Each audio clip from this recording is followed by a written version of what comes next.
Airstrikes have pounded energy infrastructure facilities throughout Ukraine in an effort to drive the country into the cold and dark as winter approaches. Associated Press correspondent Karen Shames reports.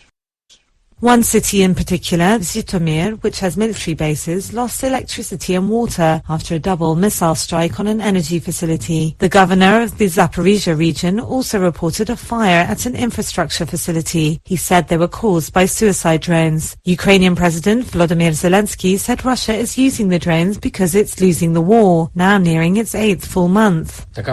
This form of terror will not give Russia anything, even now when we still do not have a sufficient number of air defense and missile defense systems. Larisa Ivanova, a farm manager in the Zaporizhia region, says despite the war, life still goes on. People are working, we are fulfilling our duties. Shells are falling on the land, the garden, everywhere. I would like peace, of course. I'm Karen Shames.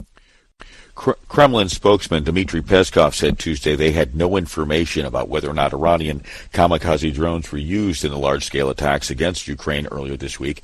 Ukraine officials have accused Russia of using the Iranian Shahed 136 drones in attacks against Kyiv, but Peskov insisted he knew nothing about the drones and said only Russian equipment was being used in Ukraine.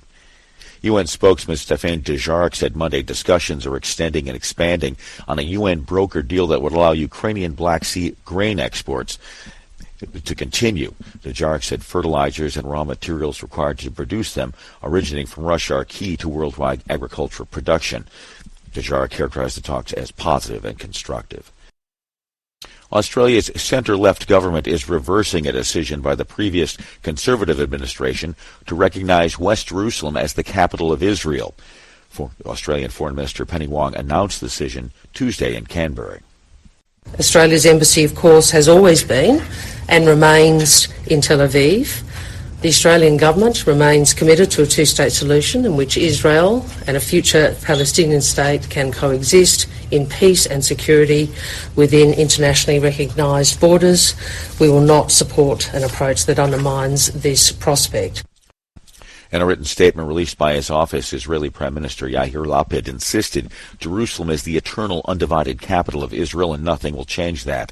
He said Australian Prime Minister Anthony Albanese's cabinet has been misled by a media report about Jerusalem that he hopes it manages other matters more seriously and professionally. Israel's foreign ministry summoned the Australian envoy to lodge an official protest. More than 40 human rights organizations are calling on the United Nations Human Rights Council to convene an emergency meeting to discuss the Iranian government's crackdown on protesters. The statement released Monday expressed concern over the Islamic Republic's brutal suppression of nationwide protests in response to the death of 22-year-old Masha Amini. Amini died Monday while being held in detention, or died last month while being held in detention by morality police in Tehran for allegedly failing to properly cover her hair with a hijab or headscarf. The human rights groups say the evidence suggests a disturbing pattern of security forces deliberately firing live ammunition and metal shells at protesters and bystanders in Iran, including children. U.S. Secretary of State Anthony Blinken said Monday discussed rising tensions on the Korean Peninsula, where North Korea has conducted what he calls an unprecedented series of ballistic missile tests in recent weeks. During a discussion with former Secretary of State Condoleezza Rice at Stanford University, Blinken said what he thinks has brought on this latest series of missile launches has been U.S. activities with its allies in the region.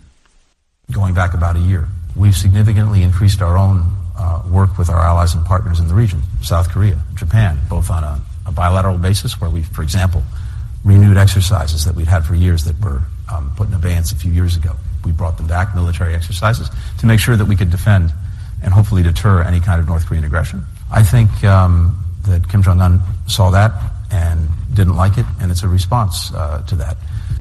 Rice and Blinken discussed a variety of issues, including diplomacy, its relationship with China, U.S. relationship with China, and North Korea's missile testing, and the uprising in Iran.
Hi, thank you for watching.